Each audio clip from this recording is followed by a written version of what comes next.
Well, today's episode, we're going to review some recent events that took place in this month of February. First one is going to be Ganbare Pro with I Smile, which features 5 matches.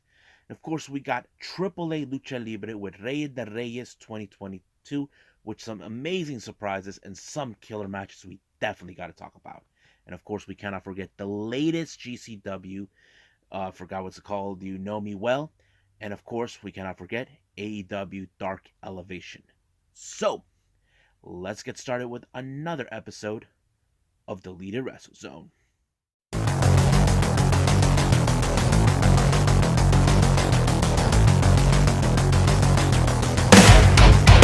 Are you ready?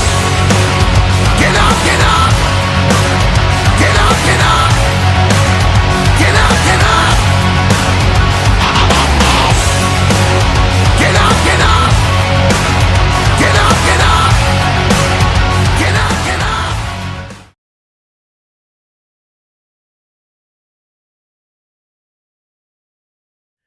Welcome, everybody, to Deleted Wrestle Zone. All things that is pro wrestling with AEW, NXT, New Japan Pro Wrestling, Impact Wrestling, the National Wrestling Alliance, various promotions, wrestlers, matches, and championships. I am your host, J Rod here. So, let's begin with Ganbare Pro with I Smile 2022. This took place on the 13th of February, a day before Valentine's Day. So, I don't know why they couldn't call it Valentine's Day, but it is what it is. First match we have is singles competition. We got Tatsuya Matsufusa. Now, I don't know who this guy is, but his opponent I am familiarized with, Mizuki Wadaze. Now, this was a very interesting match, a really good one, because I've seen um, what he does every single time he's been in tag team, but as a singles competitor, he hardly we see him, but he did it pretty good. He picked up a very interesting pinfall against Matsufusa, and of course, Matsufusa gained respect by Wadaze. Next up, we got ladies action. We got Yuri taking on her mentor once again, Yuna Manaze.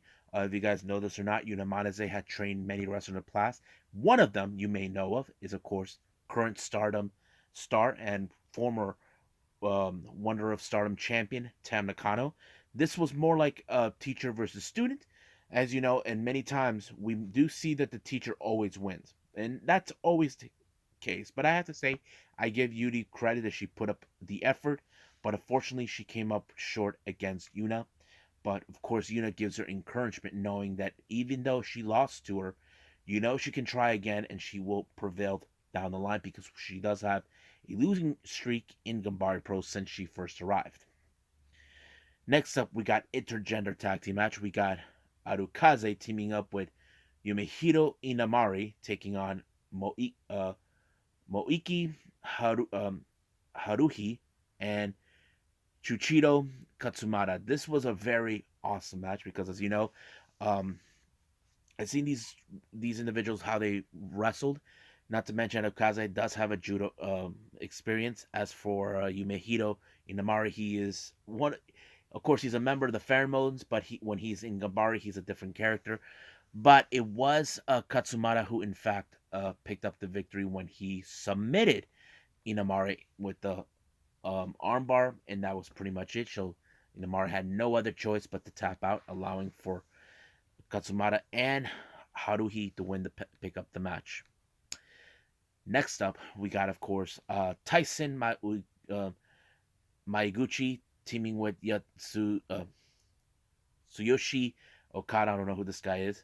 Taking on Nobuhiro Shimatani and Kosuke Ishii, who I'm familiarized.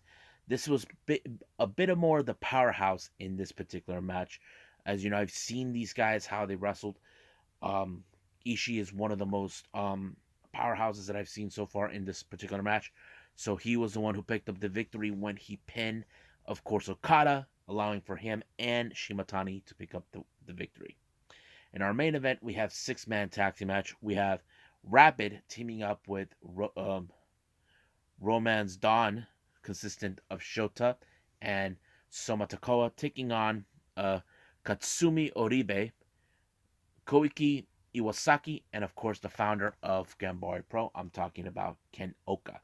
Now this was a very interesting match. Now I wasn't sure how would Rapid would work with Romance Dawn, because as you know these guys are in fact a much stable tag team. They have won many matches, and I did say maybe they should go for the KOD tag team titles. That's something I definitely invest on. But however, I have to say with Oribe, Iwasaki, and Oka, they have been a very cohesive unit.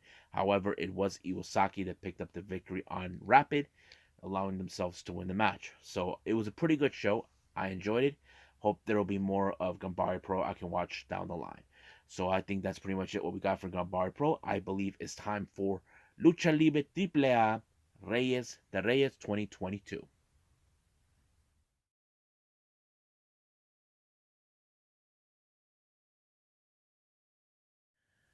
Okay, so we got AAA Lucha Libre with their latest event that took place this past weekend, Rey de Reyes. This was on 19th of February, which is a Saturday. Now, if you guys don't know what Rey de Reyes means, it means King of Kings.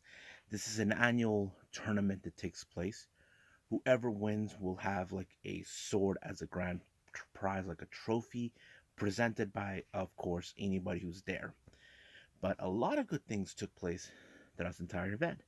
It opened up with, of course, Ray Phoenix, who, of course, if you guys remember, he got injured in that very horrific accident that took place in that match where it dislocated his arm. Luckily, nothing was broken. But unfortunately, he had to address the audience that the rumors were true, that he was unable to compete due to that injury. And it disappointed him, but it did bring a fire in his eyes knowing that he wants to do this. He wants to wrestle because originally he and his brother Penta were supposed to challenge the Lee brothers, Los Hermanos Lees, consistent of Dragon Lee and his brother Dralistico, the original Dragon Lee, who later became Mystico number 2, and now he goes by Dralistico. So basically, it became on a one-on-one match. But however, that doesn't mean he cannot present an old face of AAA, and we're talking about was once a former member of Los Perros del Mar, and of course she was a Reina de Arena champion, been all over the world. We're talking about La Güera Loca, Taya Valkyrie. As you all know, she was released from WWE last year, and she went by the name Frankie Monette. But I am happy she's back, and she ended up in a five-way match for the number one contendership for the AAA Reina match, consistent of her with Flamer, Lady Maravilla, uh, Keira, and of course Lady Shani. Now, however, the dynamics on this match, you have Flamer and Lady Maravilla, who in fact are part of the female faction known as Toxica, but it did not do any well for them because they were eliminated. But in the end of the match, it ended with Shani and Taya Valkyrie win it. But of course, the referee, who's always been the villain, who doesn't like Shani, got in the way and decided to stop her from winning and allowing for Taya to win. But however, his dad did not like what he saw, told him that this was none of his business to get involved. He always had problems with the women's division for whatever reason, so he basically wanted to get involved. But Taya won. That means that she will be challenging Diana Perrazzo for this title. Now, keep in mind, this is not the first time for the rodeo those two have come across, but I'm sure Diana Perrazzo will not be pleased to hear who will be challenger for the Reina de Reinas title.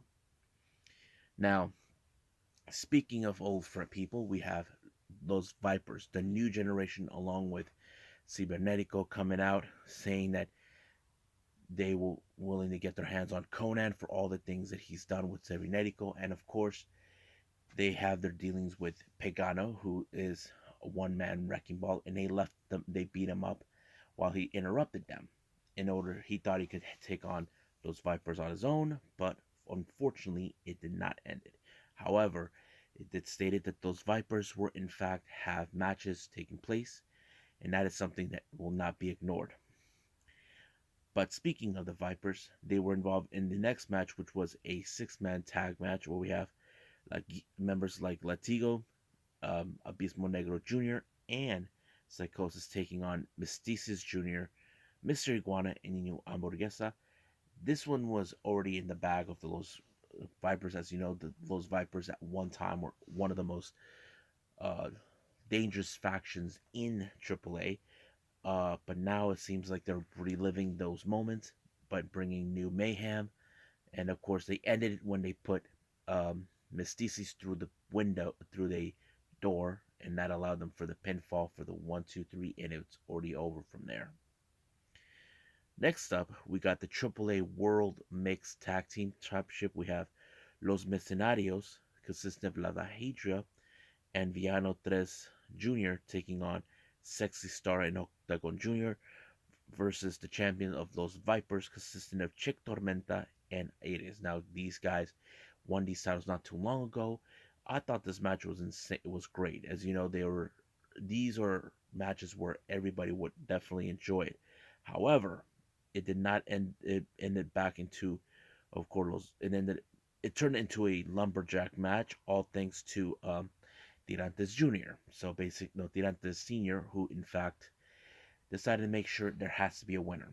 But this time it did. It was Los Vipers. They took the advantage and won the match. But however, in post match, everybody was attacked by none other than the other faction known as La Empresa, who believes that everyone in AAA are nothing but fakers and that they are the true luchadores better than everyone else. But this is not the first time they were scheduled with, of course, Puma King, uh, DMT Azul, and San Adonis were taking on in a 9-way match. You have La Real Familia, consisting of LA Park and his sons, Hijo and Junior, taking on the Nueva Generación Diamante, consisting of El Cuatero, Forastero, and Samson. Now keep in mind that the NGD are in fact in league with La Empresa, but unfortunately the match ended with La Real Familia winning the match, all thanks to Los Mecenas, who have problems with La Empresa. So basically, the war spilled into this. Our next match we have, of course, is the Rey de Reyes match, where we have a 5-way, where we have Laredo Kid, Bandito, Psychosis, Cybernetico, and veteran Heavy Metal. But the match went into a turn, as you know, as I mentioned, Cybernetico, who is the so-called leader of those Vipers, his moment was taken from him, all thanks to Begana, who ruined that for him. So he could have gone to the 1D sword, but it did not. It ended with Psycho Clown when he pinned Bandito into this. So I thought it was a good match. So good job.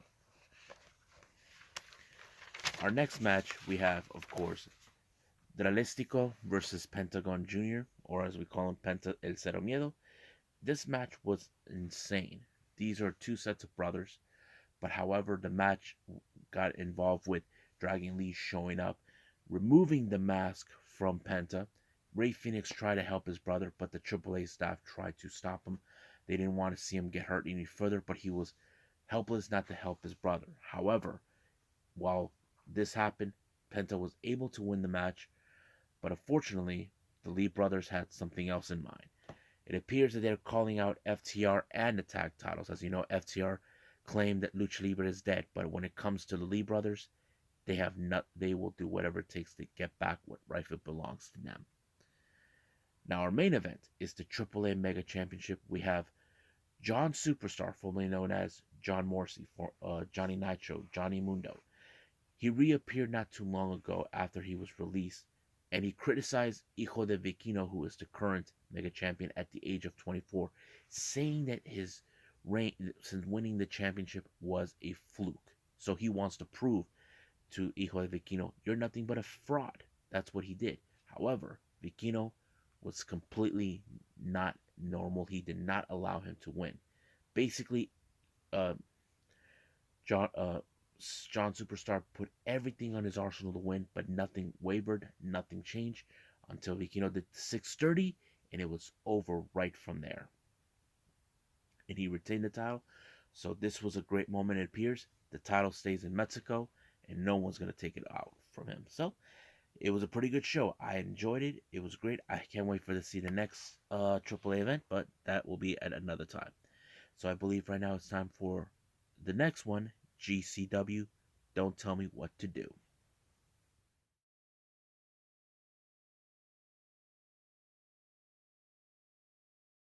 Okay, so we got GCW's latest event that took place on the 20th of February and down in Atlantic City in the Showboat Arena, I think, or Showboat Room, whatever it's called. This one is for Don't Tell Me What to Do. And of course, we all know that phrase all the time when people tell you what to do, but you don't want people, you tell them, don't tell me what to do. So, you know what I mean. Our first opening match, we have, of course, Young, Dumb, and Broke Jordan Oliver taking on Alec Price. As you know, Alec Price has been a huge star coming up. As you know, he had a match that took place prior before this for Jersey Championship Wrestling, but this time he had to face against Jordan Oliver. But Jordan Oliver, as you know, he is one of the most rising stars in GCW, was able to pick up a victory when he pinned him. It was over right from there with the 1, 2, 3. It's over. Next up, we got Drago Kid taking on ASF. Now, this was a very interesting matchup. I have to say, we have two guys with similar styles, especially when it comes to high flying. But the real obvious question is, who comes out on top? In this case, it was ASF who picked up an amazing victory by pinning Drago Kid. Next up, we got Dragon Ninja taking on All Hard. Blake Christian, what a match, I have to say. It was pretty good. You can tell there was a lot of spots in this, but it was Blake Christian that was able to put Ninja Mac down by a pinfall, and he won it that way. Next up is a death match. We have Oren Vate taking on Cole Raddick. Now, I want to ask anybody who watches this video, I want you guys to tell me, has Cole Raddick ever been involved in death matches? To me, I feel like this was possibly his first time. But if I'm wrong, let me know, because I don't know if I ever seen him involved in death matches. But it was a pretty good one, but also a big upset. It was Cole Raddick who picked up a good victory. I have to say he did pretty good for himself, because death matches are no joke. Next up, we got a six-way scramble match. We got Jimmy Lloyd versus Brian Keith versus Colby Corino versus Jack Cartwheel versus Marcus Mathers versus Billy Starks. Now, as soon as Billy Starks was the last entrance, Colby Corino, as the punk that he is, kicks her out, and everything went into mayhem. But it was so insane to watch. I mean, I didn't know who was going to win, but Jack Cartwheel, oh my God, he picked up a really good victory in this one. I think he might have pinned Marcus Mathers, and it was over right the moment he pinned him. I thought it was pretty good. Next up, we got tag team action. We got Joey Janela along with Marco Stunt. Team, as you know, this will be a warm up for Joey for his match with X-Pac against Brian Myers and Matt Cardona. But their opponents of the night is Second Gear Crew, AJ Gray, and Matthew Justice. But this match was insane. There was a moment they put Marco Stunt in the sandwich mode with doors right in the bottom of him and the top of him, and somehow was able to kick out. But this time, it was Second Gear Crew who walked out as the victors by pinning him one last time. Ugh, well, what a crazy match. Next up, we got Too Cold Scorpio taking on Gringo Loco. Now, keep in mind, Too Cold Scorpio is an amazing wrestler. I have to say, he can adapt to anybody, and this is no different, especially with a guy like Gringo Loco, who is a high flyer. I thought it was a good match. Of course, Too Cold Scorpio walked out as the victor by pinning him, and it was over right there. Next up, we got GCW Tag Team match in deathmatch scene.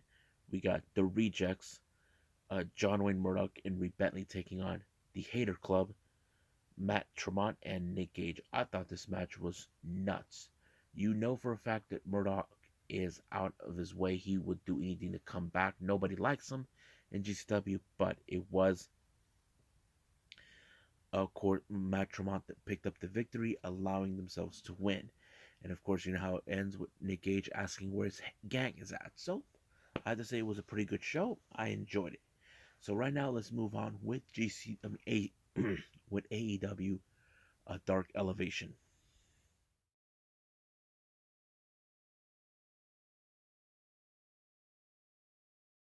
Okay, last review we got is of course AEW Dark Elevation. Opened up with Red Velvet teaming up with Tay J, with consistent of Tay Conti and Anna Jay. I thought this match was pretty good. They were taking on Freya States, Angela Risk, and Ariel. What's it called? Ariel Alexander. So there was some good moments, except there was Freya States, who was a bit more taller, bigger individual, even for Ty Conti, who knows ways how to overcome it, but it did. And of course, you cannot forget the incredible speed of Red Velvet.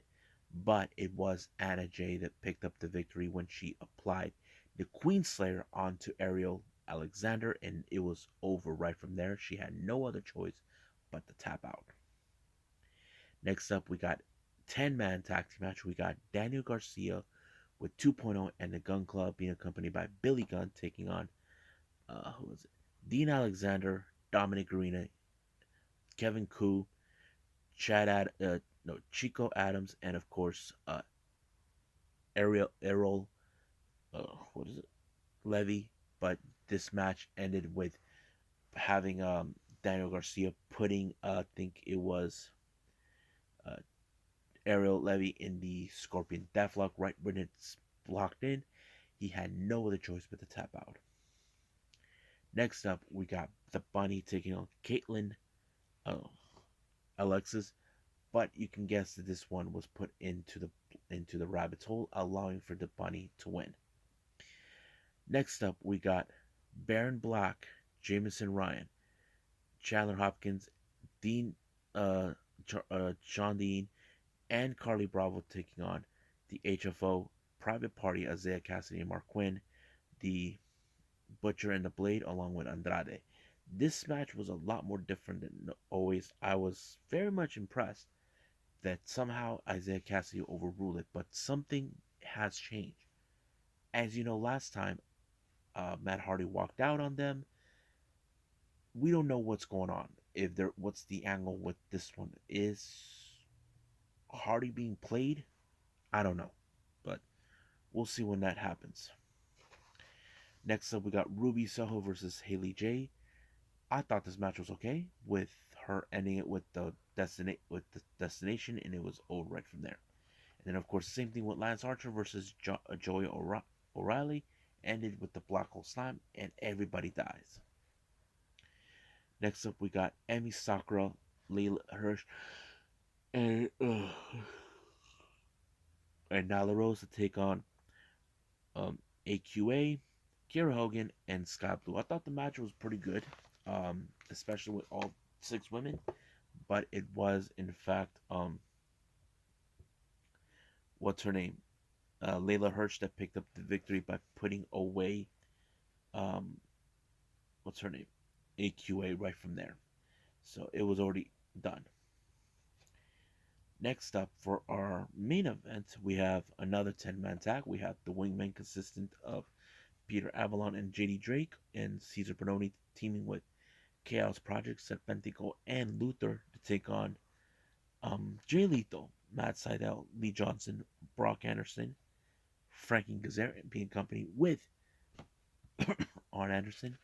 Match was incredibly good, especially the moments where, of course, Serpentico, he had to do his thing, even though he's an idiot, but it was a lot of fun. But the combinations in the end between all the opponent with Lee Johnson, um, Anderson, Seidel, everyone was incredible, allowing for Jay to pick up the victory for his team, and that's all she wrote. So the show was pretty good. I know we can see better things. So I think that's pretty much it. So we'll call it a day from here. Well, I hope everybody enjoys this episode. Coming up, we got, of course, Tuesday Wrestling with NWA Power, or whatever NWA show is going to be. Uh, we got AEW Dark, and then we cannot forget NXT 2.0. There will be a review from a past event. I haven't decided yet what, but I'll keep you guys apprised. But for now, I'll see you guys in the next DWZ time. Same DWZ channel. I must bid all of you adieu. So, goodbye. And have a nice day. Bang.